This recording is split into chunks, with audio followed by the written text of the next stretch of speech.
एक प्रचलित कथा के अनुसार पुराने समय में एक किसान की फसल बार बार खराब हो रही थी। कभी तेज बारिश की वजह से, कभी तेज धूप की वजह से, कभी ठंड की वजह से उसकी फसल पनप नहीं पा रही थी। एक दिन इससे दुखी होकर किसान भगवान पर नाराज हो गया। वह भगवान को लगातार कोस रहा था। तभी वहां भगवान प्रकट हुए। किसान ने भगवान से कहा कि भगवान, आपको खेती की बिल्कुल भी जानकारी नहीं है। आपकी गलत समय पर बारिश कर देते हो, कभी भी तेज धूप और ठंड बढ़ा देते हो। इससे हर बार मेरी फसल खराब हो जाती है।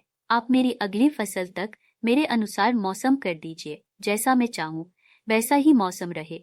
ये बातें सुनकर भगवान ने कहा कि ठीक, अब से ऐसा ही होगा। ये बोलकर वे अनर्थ हो गए। अगले दिन से किसान ने फिर से गेहूं की खेती शुरू कर दी। अब जब वह बारिश चाहता था तब बारिश होती फसल के लिए। इस तरह उसकी इच्छा के अनुसार मौसम चल रहा था। धीरे धीरे उसकी फसल तैयार हो गई। हरे भरे खेत को देखकर किसान बहुत खुश था।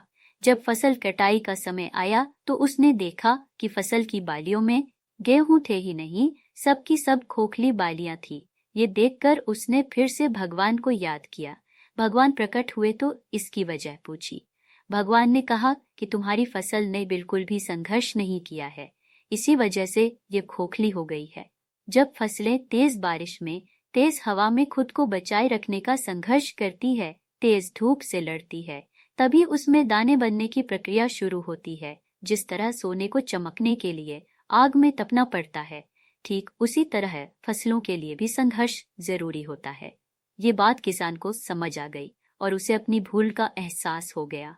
इस कथा की सीख यह है कि जब तक हमारे जीवन में बाधाएं नहीं आती है, तब तक हमारी प्रतिभा में निखार नहीं आता है। बाधाएं ही हमें साहसी बनाती हैं। परेशानियों की वजह से ही हमारा सही विकास होता है।